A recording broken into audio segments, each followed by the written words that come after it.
Hey everybody, Cult Lords here. JR? Yes, and who are you again? I don't know. I am Vengeance. He will not disclose who he is. I am Vengeance. Yep. But this is JR. Yeah, Dane is on PTO today from the Cult Lords, I guess, you know. I was asked to fill in. Yes. And this week is the week of The Batman by Matt Reeves, directed by Matt Reeves. We're going to be reviewing that movie in Act 3. I'm sure he'd love to be called Bat Reeves. Bat Reeves, wow. Yeah, that's kind of cool. He's now Bat Reeves. Bat Reeves. But today in Act 2, we're going to go over our top 8 superhero movies of all time. What I'm curious about, Zorro, is do you have Dane's list or do you have your list? This is the list that Dane provided me with. Oh, okay. Man, he's giving me that look of death. That look of vengeance. I was also told that Dane and JR's channel is severely undersubscribed and they need more subscribers. Yes. So please listen to what your counselor at Arkham Asylum has been telling you and go and press the red button. Dr. Quinzel. She wants you to press the red button that says subscribe on it to free your mind. It also gets you a methadone injection. So, so 2 pluses. 2 pluses. Subscription and feeling pretty good. So, and they both work the same way. Yeah, that'll be like... yes, but I was asked to come in and fill in for Dane, and so... He supplied the Angel's Envy Finished Rye, which is the beverage that is perfect for this movie because it's got some angel wings on the back. Batman has wings, you know. That Batman's an angel. He's an angel of vengeance. Yes.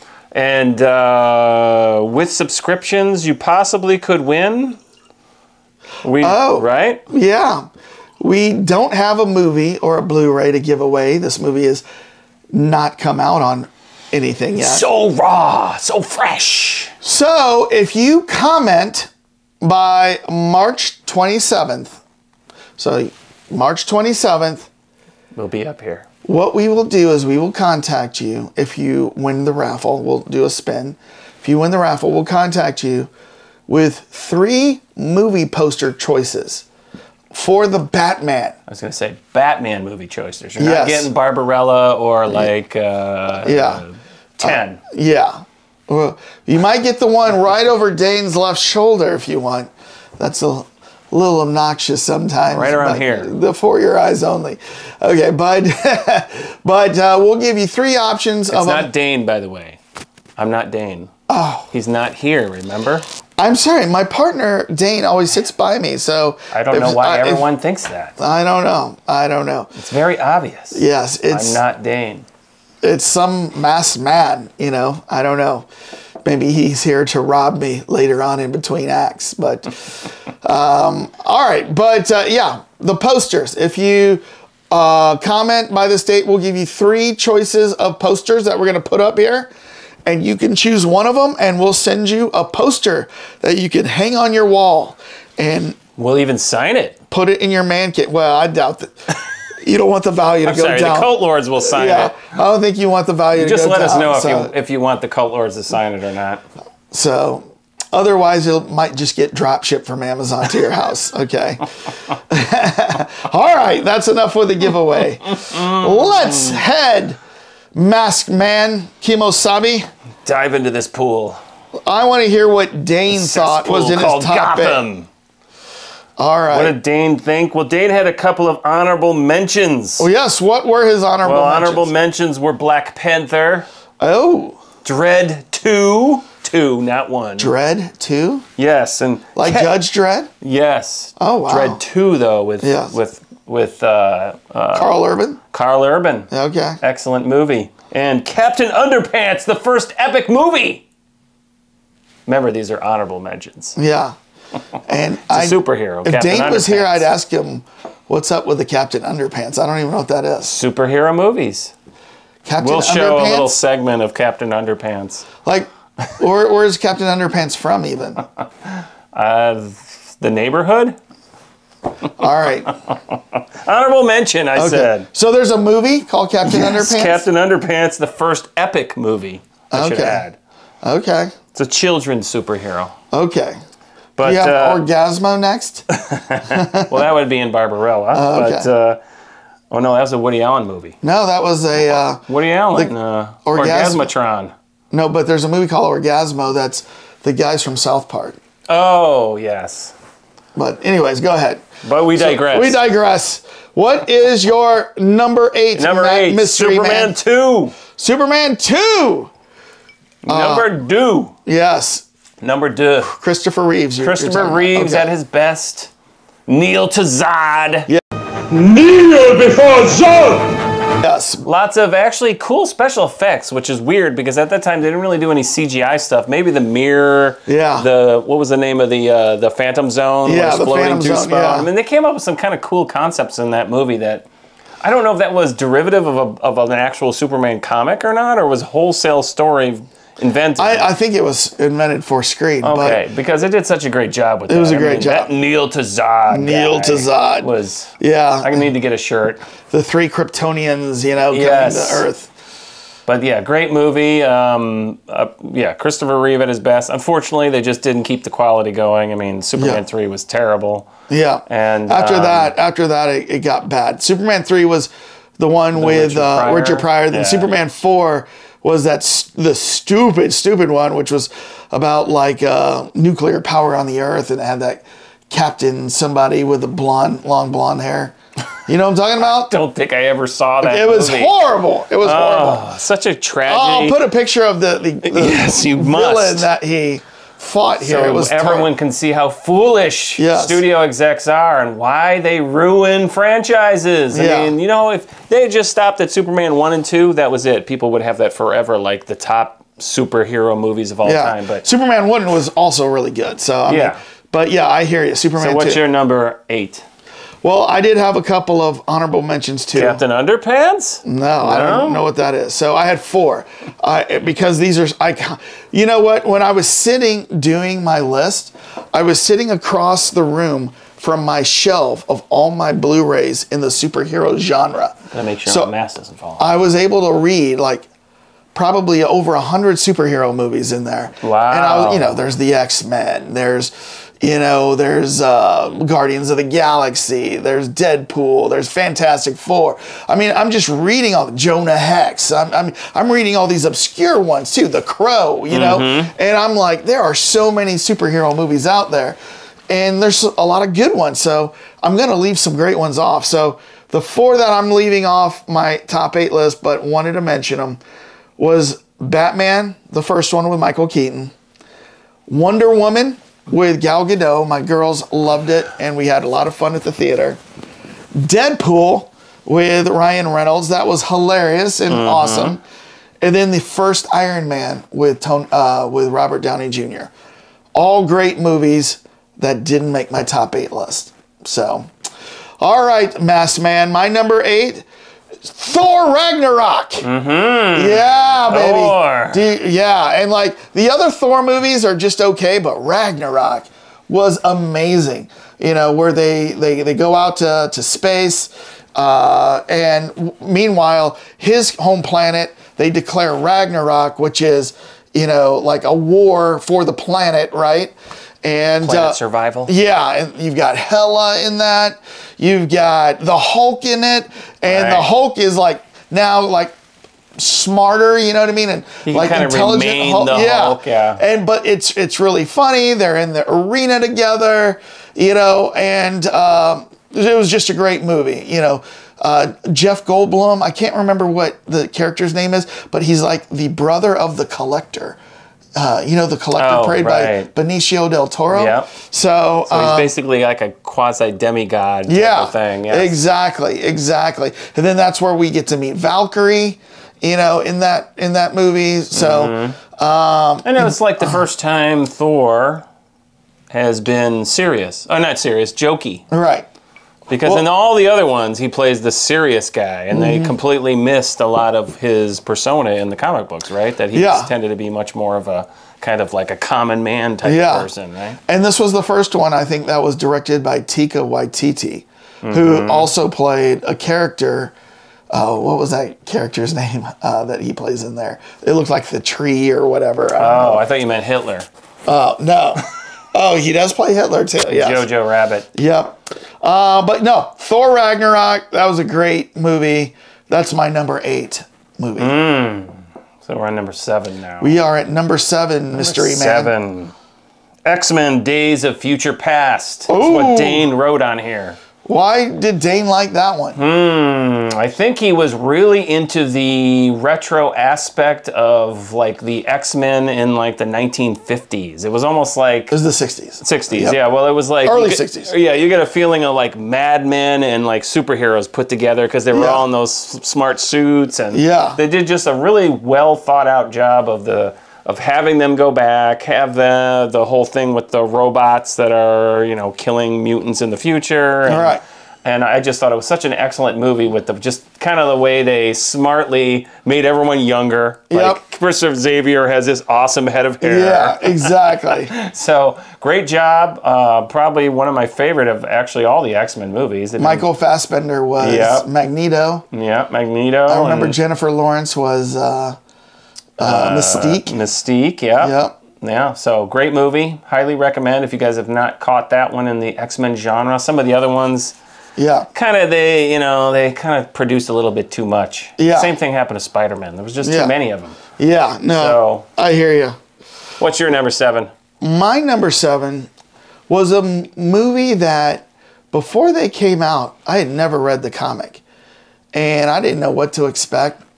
But when it came out, I loved it. And it was Guardians of the Galaxy, the first one. You got Star-Lord, Drax the Destroyer, Gamora, Rocket Raccoon, right? Groot. And, I just thought it was a great story overall. Kind of understanding the backstory to Star-Lord, how he was born, here on planet Earth, but was captured by... gosh, I can't think of his name. The blue guy? Yeah, and he has the dart that goes through the air. Yeah, I can't think of his name right now. But I think it starts with a Q or something. I don't know. Yes. Also, Daryl's brother on The Walking Dead. Yeah. It's Earl, but it's like Michael something. I can't think of the guy's name. I know who you're talking about. But so when I saw that movie, I remember walking out of there going, that was 10 times better than what I expected. And it was, it was one of those things where you go in with low expectations and then it blows it away. Right. And then so you walk out of there. Especially if you love your yacht rock soundtrack. Yeah.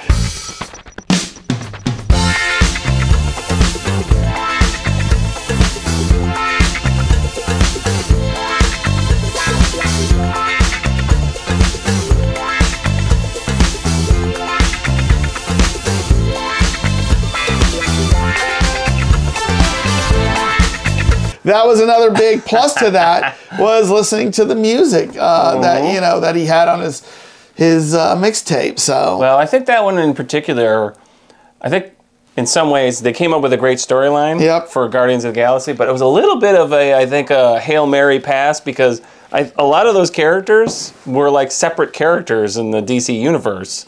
It's DC, right? Marvel. The Marvel universe. Yeah. Because I have like 4 special edition of Rocky Raccoon. Wow. And it was an individual comic that was on his own. He wasn't with anybody. No, but since then I've gone back and I've purchased a lot of Guardians of the Galaxy comics, and he's in there. He's in there. But he's in the originally? Just like different.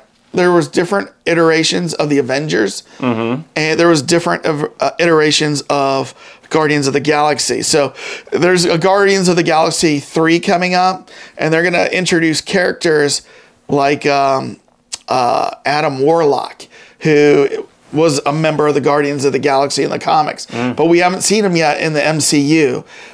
But for a time in the comics, I can show you Rocket Raccoon is part of Guardians of the Galaxy. Well, was they? I don't know if he was in the original, were they all grouped together, or are these all separate? The Avengers were all separate guys that they brought together, and women. Yeah. They were in the Avengers from the get-go. They were individual characters that they then came together with, weren't they? Well, they came together, and I think Captain America assembled them. But yeah, there's a lot of Avengers in the very beginning that aren't during the middle or the later stages. I mean, the lineup changes through the years, and same thing with Guardians of the Galaxy. Oh, okay. I didn't realize that. Yeah. I thought it was always the same group in Guardians of the Galaxy. All right. Well, cool.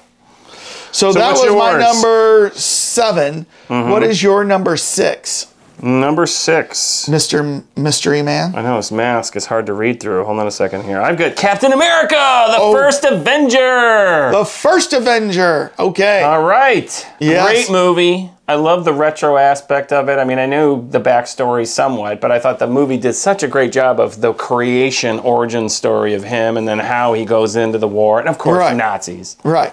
You know, and the Red Skull played by Hugo Weaving. Yeah. I mean, it was just such a well-done movie with how they went to the past and brought him to the future. Now, I'm just curious.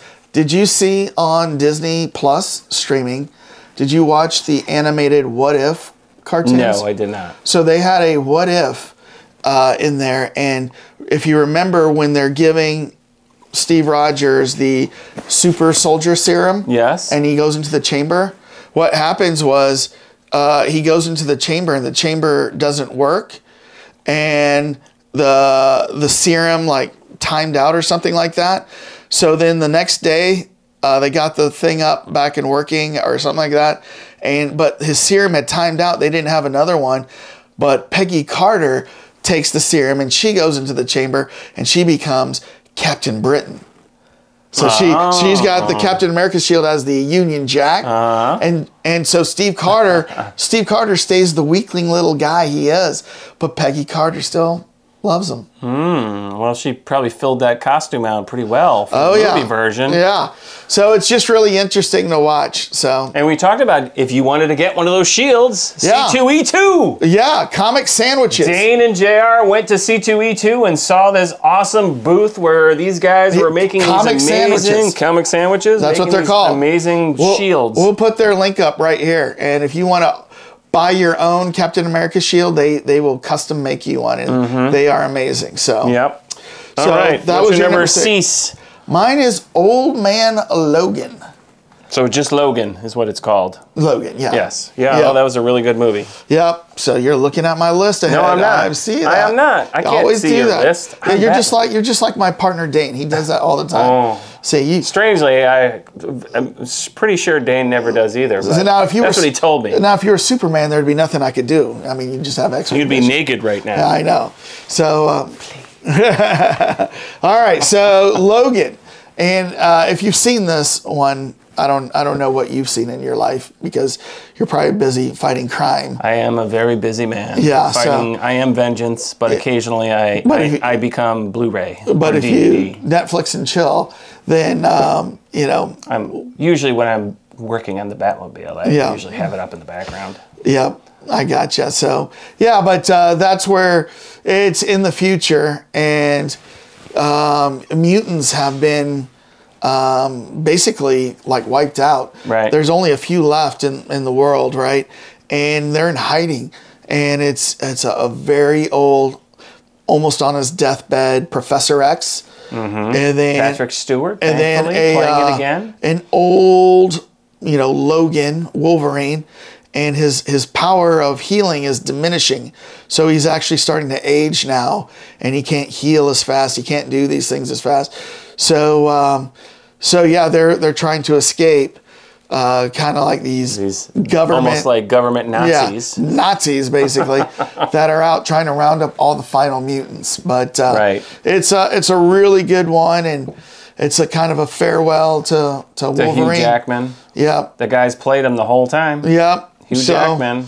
No one or the other person has played Wolverine. Yeah. And on that note, is there any other superhero character that has been played by the same person for eternity, that has never switched? I think he's the only one. Yeah. Because Batman's changed, Superman's changed, Wonder Woman, technically there's only been one on screen, but TV show. Right. Yeah, other than the animated... even Professor Xavier changed. Even the animated person I mean, there was an animated voice for Wolverine, but to actually play him live in any sort of TV or no, I think it's always been Hugh Jackman. Hugh Jackman. So on behalf of the Cult Lords, I want to put the plea out to their audience about. Can you come up with any other character in the movie realm that has been played by the same actor the entire time, has never switched? And At the moment, Blade, but that's about to change. Well, that's true, because what did he do? Wesley Snipes did 2 of them? Did he 3. do 3 of them? He did 3. So yeah, that's about to change. It will change eventually for Hugh Jackman. Yeah, but, exactly. But one could argue there's a big difference in time there with Blade and Wolverine. I mean, that was spread over a very long period of time. Right. But awesome movie. So good choice there. I'll let Dane know that you picked a good one. Okay, so that was 6. What was Dane's number 5? V for Vendetta. Oh. Kind of an kind of a little side superhero there. The gentleman, also Hugo Weaving, by the way, playing the voice, who is V for Vendetta, but it is a great dystopian, like kind of futuristic, ironically another Nazi-ish type thing, but this one's in Britain, and the government, due to some kind of apocalyptic things that had happened in the past, has become extremely authoritarian, whatever the word is. Authoritarian. Thank you. And Batman is not skilled this mask with words. sometimes messes with my speaking. Yes. And the nothing to do with this. But the Natalie Portman is the woman character who's kind of like doing her own little, protest on the side, gets caught up in the government, and this V for Vendetta guy decides to kind of step in and help her out, and he's come up with comes up with all these like fantastic ways of tricking the government agents into, thinking they've caught him, then he gets out, and you get a little hint of his backstory, that there might be some kind of genetic chemical experiments that the government was doing, and he's the sole survivor, and then everything ends with him deciding to wear the Guy Fawkes mask and inspire all these people in Britain to finally go up and rise against the government and bring them down. So really powerfully emotional movie. It's a good movie, and believe it or not, I actually have one of those masks at my home, and that mask has become synonymous with Paul Revere, like government rebels. Well, just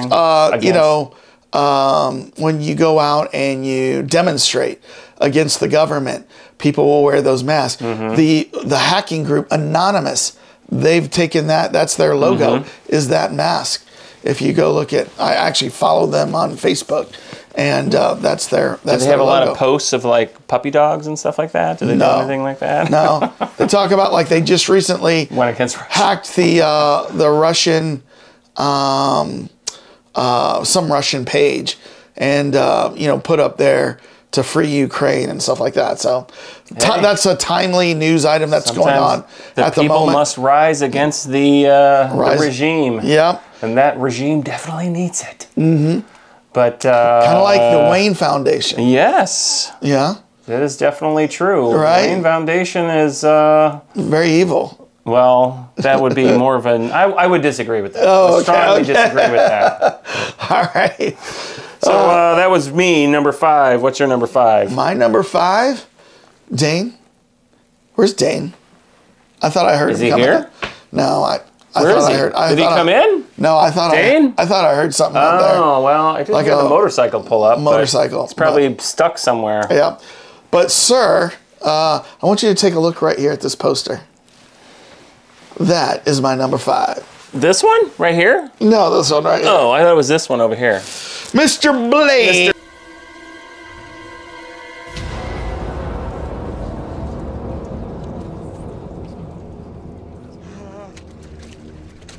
Is that him? Jesus, that's him. It's Blade. It's the Daywalker. Blade himself. Yeah, and you know what? A lot of people don't realize that the resurgence and the growth of super movie heroes that we are in today started with Blade, because this actually hit right before the first Iron Man movie, but this was actually a hit And the executives didn't expect this to be such a hit that it was, worldwide. And, of course, that allowed them to make 2 more Blades. There's Blade 2, then there's Blade Trinity. But the rise of the superhero movie can all be linked to this movie right here, Blade. And it's a fantastic movie if you ever watch it. The first 5 minutes of that is amazing. Do you remember that? The first 5 minutes of this movie? You probably don't have time to watch these things, but... No, I don't remember seeing anything about vampires. Oh, yep. Well, I only believe in bats. Yeah, I was going to say vampires, they turn into bats. But, that is... It's definitely going to be worth another watch, because to tell you the truth, Dane told me that he has not watched this movie for probably... What year did it come out? In the 90s. Since then. Yeah, I think 98. So... Definitely worth a watch. Yeah. It's a great movie, if I remember correctly. Oh, I'm sorry, if he remembers correctly, so... Yeah. Yeah, it is a great movie. And like I said, that first few minutes... It takes a different aspect on vampire hunters. Well, yeah. So what happens is the origin of Blade is, his mom was bitten by a vampire while she was pregnant with him. And what happens is as the infection of the vampire starts going through her and she starts turning into a vampire, starts rejecting her baby. So she goes into labor, has a baby that now has half vampire powers, half human powers. So even though he's got the teeth and he desires blood, he can walk during the daytime where all other vampires have to be in during the daytime, right? But he's not so blood insatiable, right? I mean, he can kind of hold off. Well, so what happens is up to a point. Well, he's taken in by a man named Whistler, who is a vampire hunter himself. Understands that he's half vampire and that he would be craving blood, and if he were to ever have blood, then he would go full vampire. So what he does is he creates a formula which is blood-like. And so he would always inject himself with the formula. With the fake stuff. Yeah. So kind of like Kool-Aid or High C for us, right? Yeah, exactly. It's not really cherry juice. Yeah. Made from cherry. Yeah, kind of like True Blood, remember? That's right. They would have the synthetic blood, right? So that's what it is. So he's half vampire, half human, but he hunts vampires.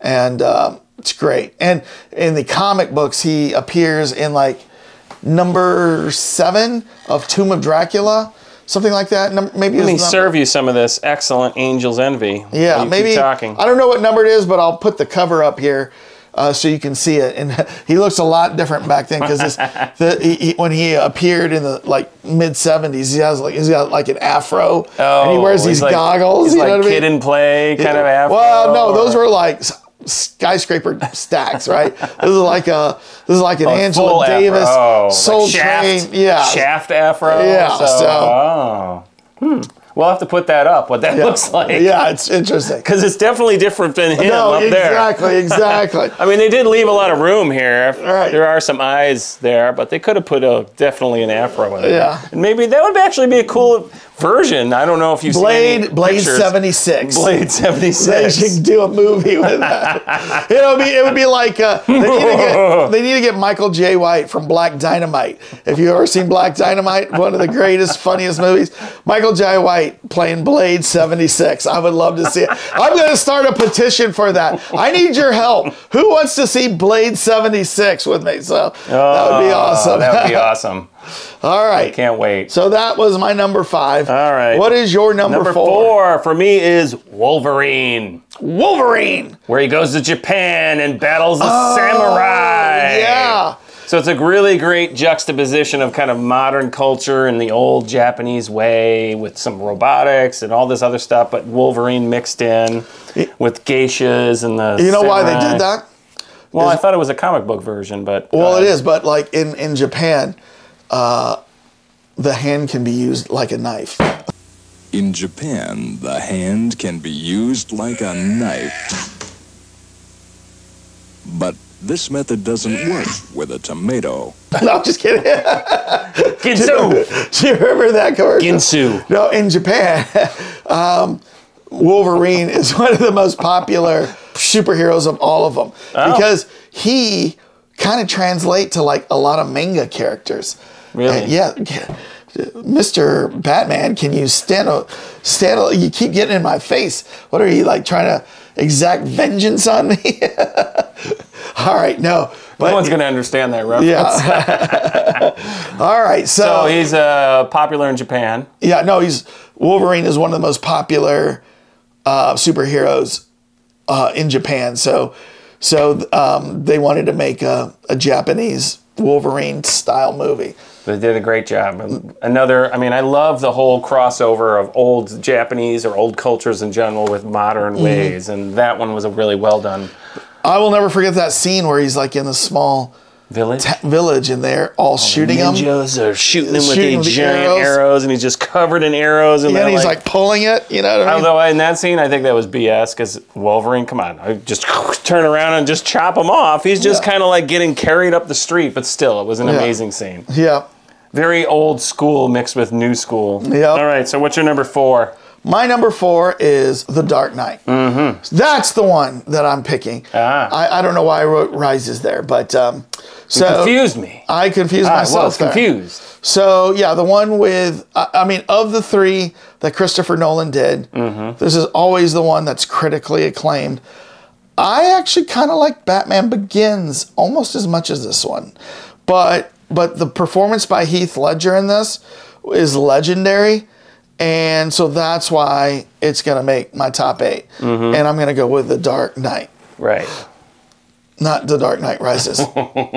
with Bane. Oh, yeah, I was going to say, I'm surprised. You do such a really good... I've been told by Dane that you do a really good Bane. Yeah, well... Can I hear it?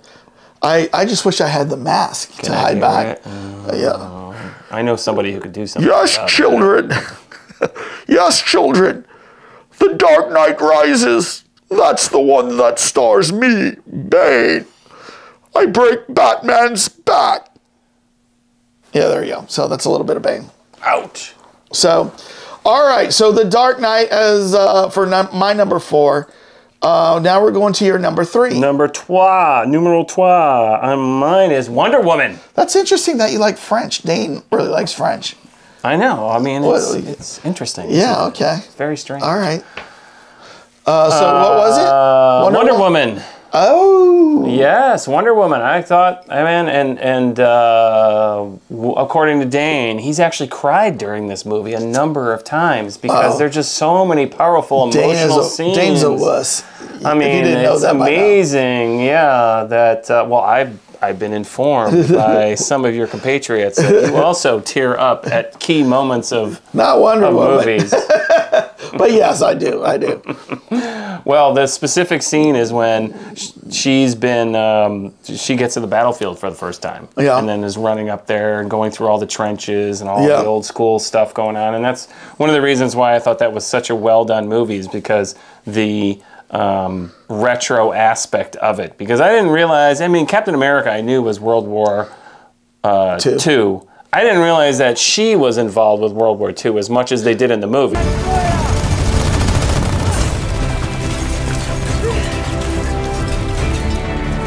Well, Mr. Mystery Man, you got to think about when Wonder Woman came out. It was at the same time as Captain America. So if you go back and look at the original Wonder Woman, she did fight in World War II. And then she takes on this weird, like sadomasochist thing. Did you know about this? I've heard about this, that the guy who created her originally. Yes. Yeah. So if you Google this, or if you want to, Google sadomasochist? Yeah, Google sadomasochist Wonder Woman. No. Especially when you're at work. No. There's actually an AMC special that I talked about in Act 1 where you can see the history of Batman, and it's called The History of Superheroes. And it was on AMC. And they go into... Is this the Kirkman thing? Yes. Oh, okay. And they go into Wonder Woman. Yeah, we saw that. And this is where you learn about this sadomasochist past, and then finally... Well, let's clarify that. Not hers, but the guy who created hers. Yes. Sadomasochist past. No, but and used Wonder it as Woman... an inspiration for her. Well, but no, Wonder Woman used to like always be tied up in almost every issue. Oh, right. Whipped. Well, She'd be whipped. Yeah. You know, and then finally, like, I think the publishers caught on, like, this isn't just superhero stuff. this is almost like this is every young boy's dream of a superhero like stuff. Pornographic snuff here, right? You know, so they made him change that. So I'm sure it wasn't that hard. No, in the comics. Yeah, if I can find some panels, I'll post them. He'll find some examples of women in what superhero snuff movies. Wonder Woman. So, yeah, I don't think Gal Gadot was doing that, though, was she? Yeah. But you can definitely see aspects of it. I mean, she has a whip. Yeah. She has the cuffs. Yeah. You know, and so in the Kirkman thing, they talked about how this guy was kind of into that as more of a scholarly thing. Yeah, well, he and his wife actually met a young girl that they actually had move in with them, and they would like have like little group things going on, and it would be sadomasochist kind of stuff. Book discussions? Yeah. With a little white wine and some ice? With a little white wine, leather, whips, chains, chips, dips, you know, the average teenage party. No, I've whipped up this nasty little soiree over at his friend Wyatt's house. What? Soiree, honey. I think that means party. Party. You know, there's going to be sex, drugs, rock and roll, chips, dips, chains, whips. You know, your basic high school orgy type of thing. That's exactly right. These days, that's called a Friday. Yeah. So. All right, number 3 for me, Wonder Woman. What's your number 3? Because I'm not reading. I've been warned not to read his screen. Yeah. Because he is vengeance. So I'm going to go with Captain America, the Winter Soldier. What? Yes. The Winter Soldier. Oh, this was the best of the Captain Americas. And the Captain America that you put in there. Yeah. But I tell you what, there is a scene that's one of the best movie scenes in a superhero movie where Captain America gets into an elevator. Have I shown you this one? I've strangely never heard of a scene where somebody gets into an elevator, no. He gets into an elevator, and then these other guys get into an elevator, and more people keep. And then he realizes that Hydra has taken over S.H.I.E.L.D., and that all these are Hydra agents, and they're going to try to get him. So before he realizes he's about to get in a fight, he's like, gentlemen, if anybody wants to get out, now's the time. Before we get started, does anyone want to get out?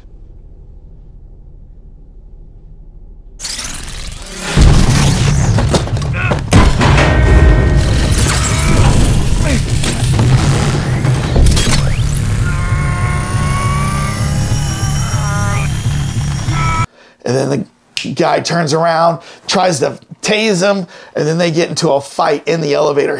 Captain America's 10 guys in the elevator. So it was an awesome scene. And so from a story standpoint, what did you? I mean, that was Captain America, but what's the Winter Soldier? I mean, that's the gist of the movie. What happened was, Bucky was his best bud, from the army, and he saw him die in Captain America 1. Yeah. He fell. What he didn't know was that he still had his head though. Unless you kill somebody like on screen, they can always be brought back. And so the Nazis find Bucky's body, and they give him the super soldier serum too, the Nazi version. And then they brainwash him. So he's been programmed. Manchurian candidate. So what Captain America does not realize is that there's this new super soldier out there, has no idea it's his best friend until he finally sees him and freaks out, and he's wants to help him, but he's programmed to be to fight him by Hydra. So it's a really good movie, really good end for Bucky, who ends up becoming an Avenger later on. And kicks off the TV series. Yes. On Disney? Disney Yes, Disney did one too. Yep. All right, so that's my number 3. What's your number 2? So we're dropping a deuce. Kick-Ass. Kick-Ass. That's my number 2. Wow. I love that movie. Yep. I mean, if you want pure, gritty, full-on, obviously not anyone with any special powers, just pure grit. the ability to be smart, spend your money wisely, and build some awesome tools of vengeance. Yep. That is the movie for you. Plus, it's kind of an origin story, and we've talked about this still. My favorite line of all time for the intro of a character. It's Hit Girl. Hit Girl shows up and says, ready to die, and I'm not saying the next word on camera. But, oh my God, if you guys ever get a chance to see that movie, so much emotion in it, so much grit. We talked about Nicolas Cage is in that movie playing Big Daddy. Yeah. Please go and see a previous Cult Lords. Yeah, if you go see our top eight Nicolas Cage movies, Big Daddy makes that list, and we show a clip of Courtesy him. of you. Yep, that was in my list, and you can see that. So it was awesome. But really well done. I thought out, and there's humor in it, but there's a little bit of, I mean, Spider-Man's always had teenage angst, but it was always kind of like your 1950s to me, high school teenage angst. Right. It wasn't current. This one really kind of embodied kind of like the current, zeitgeist of kids and guys and girls at this age group, and just the feeling McLovin. And McLovin is the bad guy. The bad guy. You can't get any better than that. McLovin. So that was my number 2. What is your number 2? Man, there's so many things to pick from. My number 2 is going to be Avengers Endgame. So for them to run I don't even know how many years it was, a 6 or a 7 year campaign for phase 1 of the Marvel Universe, where you had Iron Man, you had Thor, Captain America, you had, Doctor Strange, you had the Hulk, you had all these movies going on. You had different Avengers movies, you had Guardians of the Galaxy, and they all culminate down to this one final battle in Avengers Endgame, and they pulled it off. I mean, that is hard to do. They had Ant-Man movies, right? I mean, there were so many movies that were part of that phase 1 that all added a little piece of the story for Avengers Endgame. And they build it up to Endgame, and they end it there, that phase of the Avengers. And it was an amazing feat, and it was an amazing movie. And I will never forget, I went and saw it opening weekend when they are battling Thanos, and Captain America says, "Avengers assemble," and the gates open up, and everybody that had disappeared with a snap starts entering out those gates. You got Black Panther coming out. You got Spider-Man coming out. You got Groot coming out. You got Star-Lord. You got the Wasp coming out. It's basically like somebody opened up thing and went shake, shake, shake, shake, shake. Get them all out. And they're all coming out of the gates to fight Thanos, and the theater went nuts. On your left.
That night, I mean, it just went nuts as everybody was coming out, and it was a great moment in cinema history, in personal movie watching history, and in superhero history. So it was great. I agree. I would agree. I'm gonna bet Dane might have that as number 1 even. I don't know. No, I do not. Oh my gosh, I cannot believe I have Dark Knight. Oh. The middle one. Oh, Rises? No, not Rises. Did you have to scratch that out for Dane? No, that's right. Dark Knight. Dane tells me he loved that movie because there is such an element. Yeah, that's right. I was in it. Yeah. Acting. Yeah. But Heath Ledger. Wait, you were one of those guys at the beginning that was trying to fight crime in the parking lot, and then Batman showed up and goes, "What are you doing?" He's like, "Come on, guy, He goes, "You can't do this all by yourself." Come on. Yeah, no, that was not me. Oh, okay. But you touched on it, Heath Ledger. I mean, he owned that role, and it could have easily turned into another, The Joker, which is the Michael Keaton one, with again another top actor with Jack Nicholson playing that character. But just from the beginning, and Christopher Nolan, there's that weird back tone. Remember we talked about this a little bit, or sorry, Dane told me you talked about this previously with that weird Really? Oh yeah. There's a tone that happens that Nolan likes to do that you had pointed out that it sounds like it's going up, but it really is like a constant tone.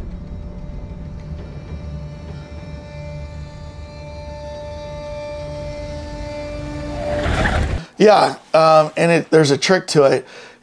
He used it in Dunkirk, where it sounds like that the music it continues to accelerate or get higher, like and it keeps sounding like it's going up and up and up and never stops going up. But he's using some sort of trick on the mind where they're going back and playing the same bars over and over. I can't remember what the effect is called. It consists of several tones separated by an octave layered on top of each other.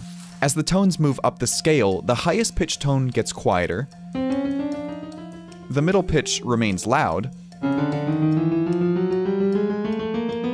and the lowest bass pitch starts to become audible.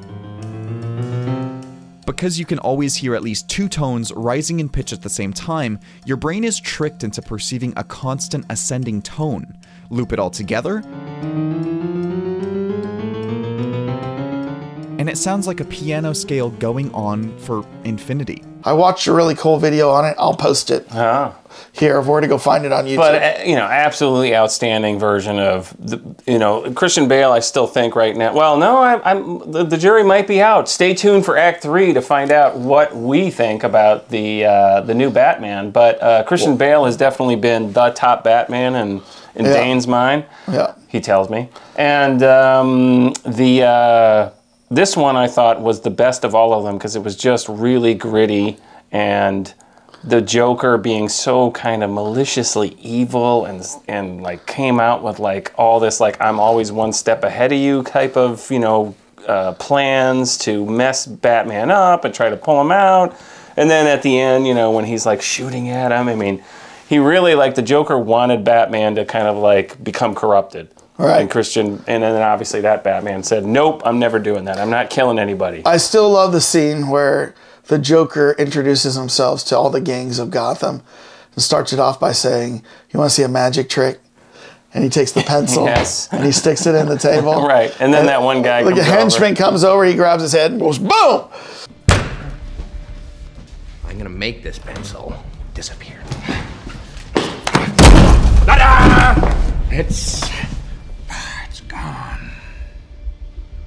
It's gone! Implying that it goes through his eyeball socket. Right. Oh, yeah, totally. And it's just, but it's really good. And I wonder, I don't know this, but I mean, did Heath Ledger come up with that himself, or did they write that in? Because I'm sure they wrote that in. Because that was a big thing about him, is that character, he owned that. I mean, he created that entire persona. Yeah. He, spent weeks trying to figure out what he was going to do. Stayed in character. Act and stayed in character. Yeah, it's kind of weird to be around somebody that just demands they stay in character the whole time. Okay. I know. You should let Dane know how well I'm staying in character.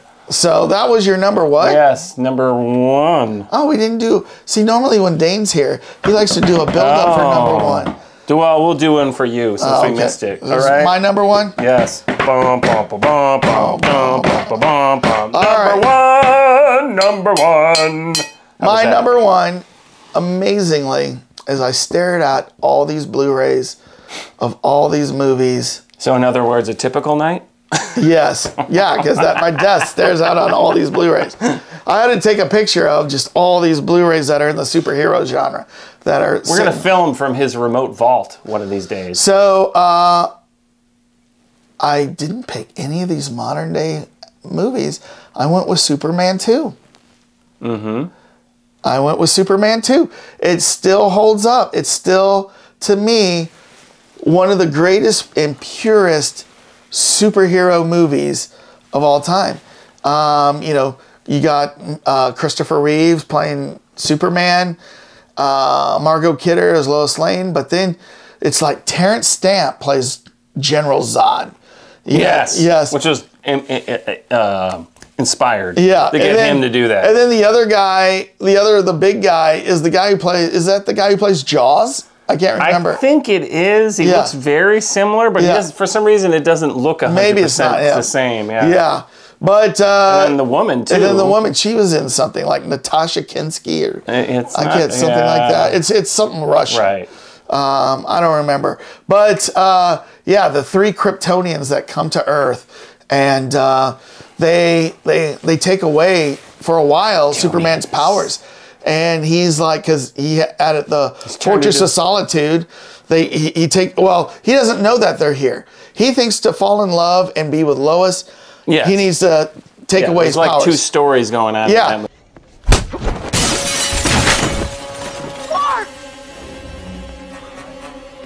You all right, fella? So he decides to go to the Fortress of Solitude to go into this chamber and take away his superpowers. Meanwhile, while he's up there, he doesn't realize the Kryptonians have come and want to take over planet Earth, and they're asking, where is the son of Jor-El, right?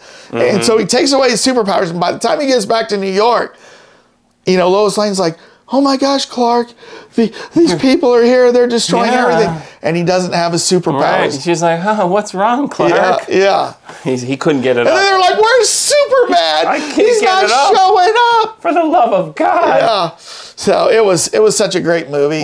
I could watch that movie over and over.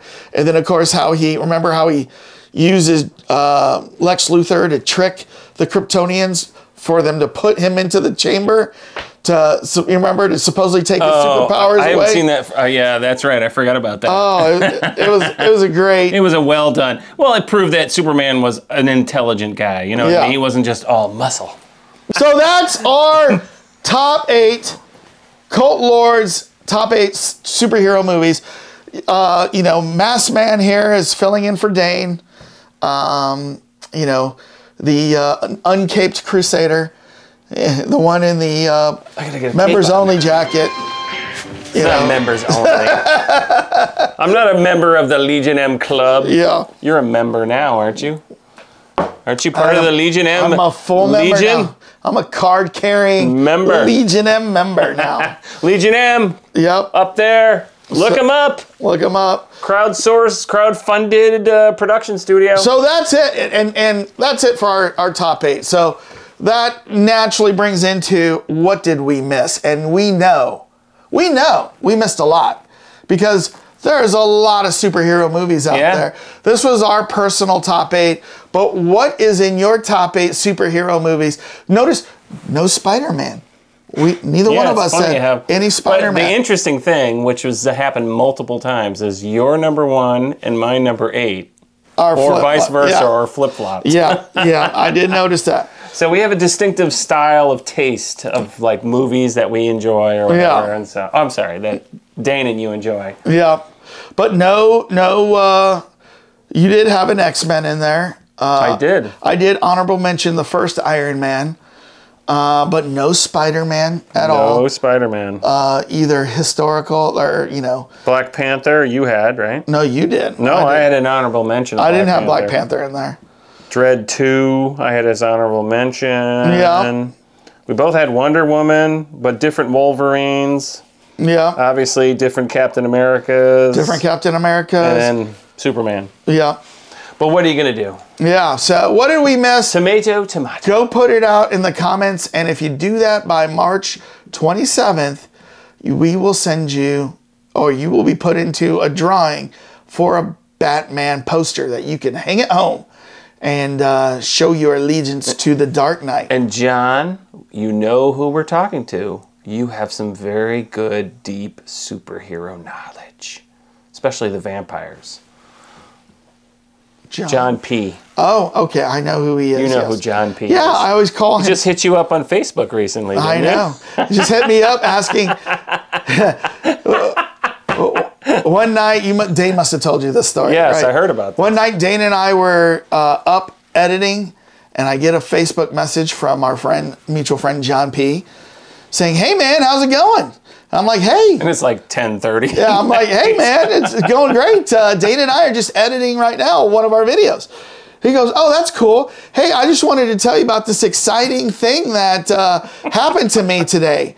And I was like, "Oh, well, I'm always up for good news. What was it?" And he says, "Well, I just got this thing done where I can't even remember what it was. This fellowship pays off all my debt and gave me like $200,000 or something like that." And then immediately I knew what was going on here. I was like, "Oh, really?" I go, "Well, that's awesome. Then you can pay me back the $10,000 that you owe me." John P, 10 grand this guy needs. I know. I said, "You owe me 10 grand, right?" And the guy goes, the tone of the conversation. The tone of the conversation. I wish I could pull this up. I've got to screenshot it. It's hilarious. Go to Act 3. Yes. You'll see the screenshot. You know what? If you wait for after the end credits here, we'll put up the screenshots of the conversation. But then I'm like, "Oh, great. Well, you can pay me that $10,000. She's like, "Oh, I used it all for bills. I paid off my bills and loans and stuff." And I said, "Well, John, that kind of pisses me off because we always talked about how you would pay me off before any other creditors." And then the guy just kind of shut up and went away. Well, all right. Please subscribe. Please subscribe, and we'll have fun with you sometime.